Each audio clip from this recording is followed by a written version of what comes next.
ഹേ all welcome back. കുറേ ദിവസമായല്ലേ നമ്മൾ കണ്ടിട്ട്. ഒരു ലോങ് വീഡിയോ ഇട്ടിട്ട് തന്നെ കുറേ കാലമായി. കുറച്ച് തിരക്കും കാര്യങ്ങളൊക്കെ ആയിരുന്നു. ബട്ട് എന്തായാലും നമ്മളിപ്പോൾ തിരിച്ചു വന്നിരിക്കുകയാണ്. ഇന്ന് നമ്മളൊരു day in our life, day in my life എന്ന് പറയാൻ പറ്റില്ല, വേണേലൊരു സാറ്റർഡേ മോർണിംഗ് എന്ന് പറയാം. Hi, good morning. ഒക്കെ വെച്ചോ?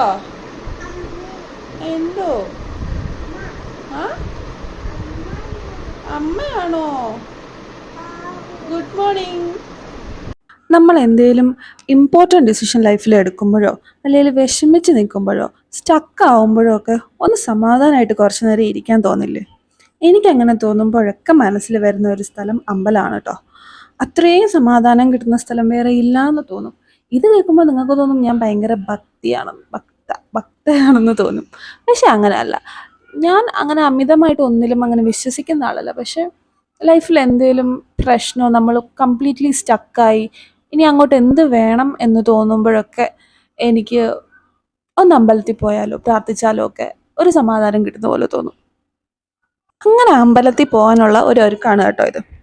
ഞങ്ങളിപ്പോൾ ഡൽഹിയിലായതുകൊണ്ട് ഇവിടെ നമ്മുടെ നാട്ടിലത്തെ പോലെ അമ്പലങ്ങളൊന്നും ഇല്ലെന്നാണ് ഞാൻ കരുതിയത്. പക്ഷെ അങ്ങനെ വിട്ടാൽ പറ്റില്ലല്ലോ.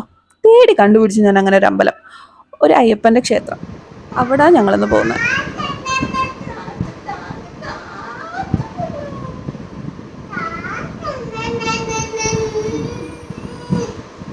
മുൻപേ സ്കൂളിലും കോളേജിലൊക്കെ പഠിച്ച സമയത്ത് ഈ നാട്ടിൽ തന്നെ നിന്ന് പഠിക്കുന്ന പിള്ളേർക്ക് അറിയാൻ പറ്റും, എങ്ങനെയെങ്കിലും ഈ സ്ഥലത്തു നിന്നൊന്ന് രക്ഷപ്പെട്ടു മാറി വേറെ ഏതെങ്കിലും വലിയ നഗരങ്ങളിൽ പോയി പഠിക്കുകയോ ജോലിയോ ചെയ്യണമെന്നൊക്കെ തോന്നാറുണ്ട്.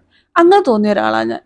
പക്ഷെ ഇപ്പോൾ കല്യാണം കഴിഞ്ഞതിന് ശേഷം ഇപ്പം നമ്മൾ നമ്മുടെ നാട്ടിൽ നിന്ന് നീങ്ങി മാറി നിൽക്കുമ്പോഴാണ് നമ്മുടെ നാട് എത്രത്തോളം നമുക്ക് ഇഷ്ടമായിരുന്നു എന്നും അത് നമുക്ക് എത്ര കംഫർട്ടബിൾ ആയിരുന്നു എന്നും നമുക്ക് മനസ്സിലാവുന്നത്. അങ്ങനെ മനസ്സിലാക്കിയ കുറച്ച് ദിവസങ്ങളായിരുന്നു കേട്ടോ ഇത്. ഉള്ളപ്പോൾ അതിൻ്റെ വില മനസ്സിലാക്കാണ്ട് ഇനിയിപ്പോൾ തേരാപ്പാര നടന്ന് വിഷമിച്ചിട്ട് എന്താ കാര്യം? ഇല്ലാത്തപ്പോഴേ നമുക്ക് അതിൻ്റെ വില മനസ്സിലാവും എന്നൊക്കെയല്ലേ പറയാറ്.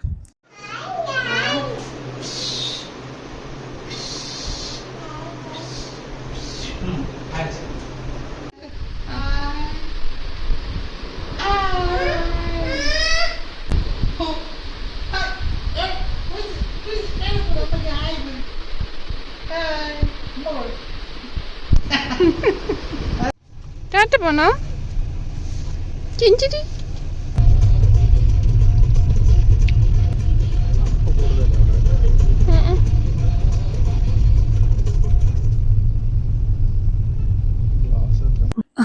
നമ്മൾ ടോപ്പിക്കിൽ നിന്ന് വിട്ടുപോയല്ലേ. അങ്ങനെ ഒരു പുതിയ ഡിസിഷൻ എടുക്കുന്നതിന് മുൻപേ ഉള്ളൊരു ക്ഷേത്ര ദർശനമായിരുന്നു കേട്ടോ ഇത്.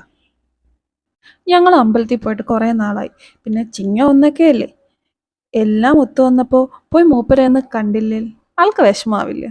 അങ്ങനെ ഞങ്ങൾ 3 പേരായിട്ട് പോയി. ഇതിപ്പോൾ എന്താ ഒരു മനസ്സുഖം, ആഹാ. അങ്ങനെ ക്ഷേത്ര ദർശനമൊക്കെ കഴിഞ്ഞിട്ട് ഞങ്ങൾ ഇറങ്ങി. ഇനി വീട്ടിൽ പോയി ഫുഡ് ഉണ്ടാക്കി കഴിക്കുക. എനിക്ക് മടി നമ്മുടെ കൂടപ്പിറപ്പായതുകൊണ്ട് നമ്മളെ കൊണ്ടാവൊന്നും പറ്റില്ല. സോ ഞങ്ങൾ ബ്രേക്ക്ഫാസ്റ്റ് പുറത്തുനിന്നാക്കി. ഞങ്ങൾ ഹൽദിറാംസിൽ പോയി ഒരുപാട് കഴിച്ചു. ഓരോ സമയം കഴിക്കുമ്പോഴും തോന്നും നാളെ മുതൽ ഡയറ്റാണ്, നാളെ മുതൽ എക്സസൈസാണ്. എല്ലാം സെറ്റാക്കി അലാറവും വെച്ച് കിടന്നുറങ്ങും. അടുത്ത ദിവസം രാവിലെ അലാറം ഓഫ് ചെയ്ത് കിടന്നുറങ്ങുന്നതല്ലാണ്ട് ഇതുവരെ നടന്നിട്ടില്ല. പിന്നെ നടന്നു, ഞാൻ കുറച്ചു കാലം ഇതിൻ്റെ പുറകെ നടന്നു. പക്ഷെ പോയ വീട്ടൊക്കെ 1 മാസത്തിൽ വീണ്ടും കൂടുന്ന കണ്ടപ്പം ഞാനതങ്ങ് നിർത്തി. പക്ഷെ ഈ വീഡിയോ എഡിറ്റ് ചെയ്തുകൊണ്ടിരുന്നപ്പോൾ ഒരു കാര്യം മനസ്സിലാക്കി, ഞാൻ വീണ്ടും വണ്ണം കൂടിയിട്ടുണ്ട്. അപ്പം എന്തായാലും കുറയ്ക്കണം. പക്ഷെ പച്ചവെള്ളം കുടിച്ചാലും വണ്ണം വെക്കുന്ന ശരീരപ്രകൃതി ആയിപ്പോയി ഞങ്ങളുടെ രണ്ടുപേരെയും. സോ ഇനി അതിനു വേണ്ടി ഒരു ഡയറ്റ് പ്ലാനും എക്സസൈസും ഒക്കെ നമ്മളിനി തട്ടിക്കൂട്ടിയെടുക്കണം. പക്ഷെ വീഡിയോ പോസ്റ്റ് ചെയ്യില്ല, കാരണം ഇതുപോലൊരു വീഡിയോ പോസ്റ്റ് ചെയ്ത് പാതിയിൽ നിർത്തിയ ആളാണ് ഞങ്ങൾ. അപ്പോൾ ആ കാര്യത്തിൽ ഇനി വീണ്ടും ഒരു റിസ്ക് എടുക്കാൻ ഞങ്ങൾക്ക് തീരെ താല്പര്യമില്ലാത്തത് കൊണ്ട് ഈ വീഡിയോ ഇവിടെ നിർത്തുന്നു. നന്ദി, നമസ്കാരം, ടാറ്റാ.